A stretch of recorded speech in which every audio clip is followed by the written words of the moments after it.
All right, so this video will be on the lymphatic system. We usually put this lymphatic system chart up in lab, so we're going to kind of review it and get a close-up at it. But first, what exactly is the lymphatic system as we should know it at this point?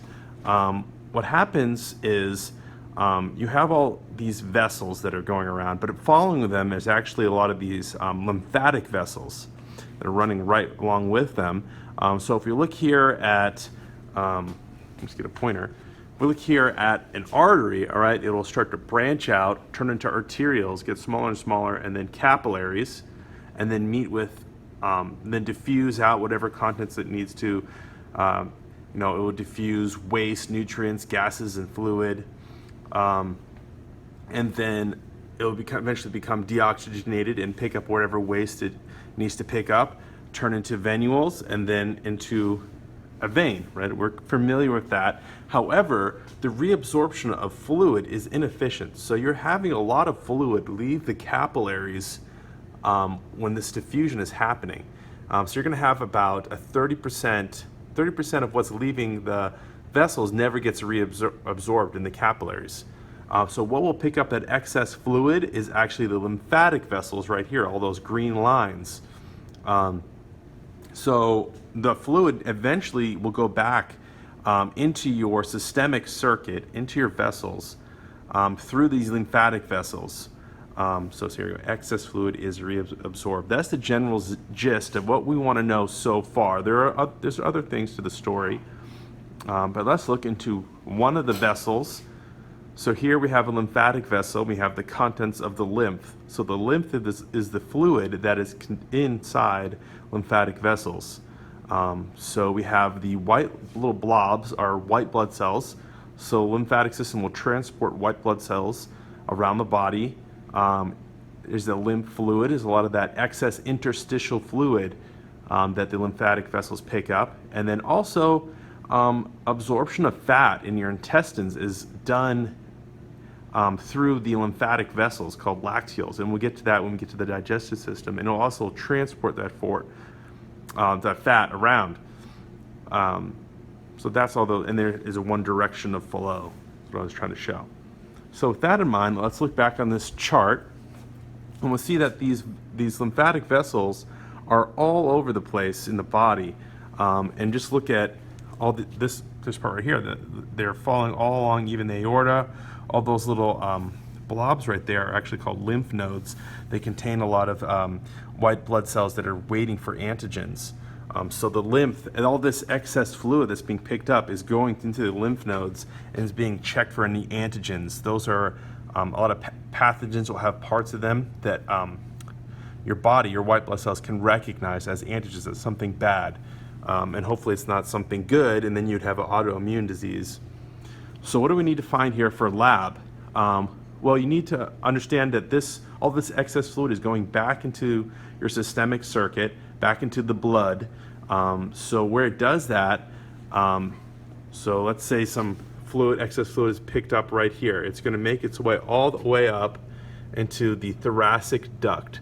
So that's right there. And you can see that excess fluid will enter through the thoracic duct right at the junction between the subclavian vein and the internal jugular vein.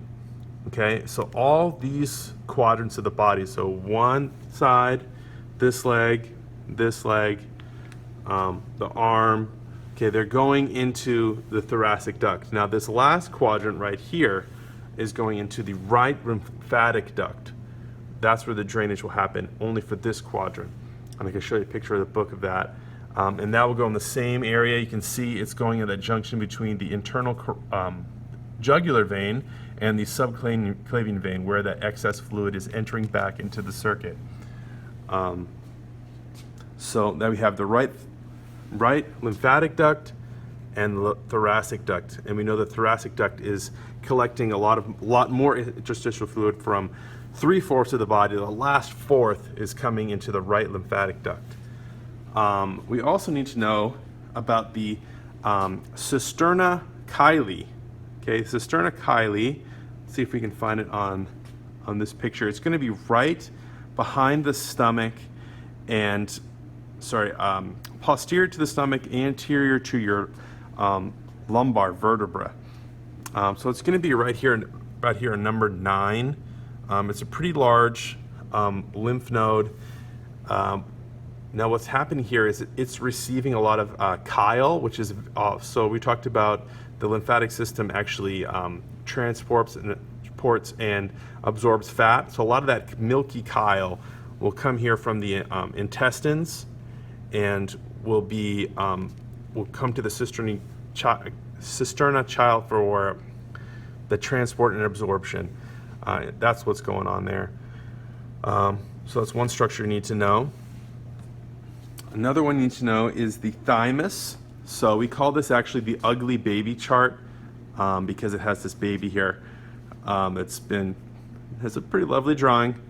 But when you're an adult, you actually start losing your thymus. So it's useful to have this baby picture because you can see the thymus in its full form right here, right above the superior portion of the heart. And that thymus, although you eventually lose it by age 75, it's completely gone.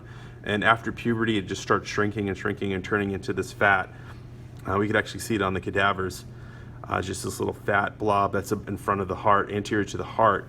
But what it's for is for maturation of T cells. All right. So I think that's all I wanted to hit up. Let's see if I can quickly make it over to the book real quick. I can show you the that drainage I was talking about from the body. If you look in your McKinley book, it will show drainage of the body for the lymphatic system. And why I got you guys looking at this, let's look real quick at the pattern of drainage. So here we go. This picture right here. You see all this area, only the right side of the head, the right arm, this right quadrant, top right quadrant is for the right lymphatic duct. All this light green excess interstitial fluid would go into the thoracic duct. Cool. All right. See you guys in the next video.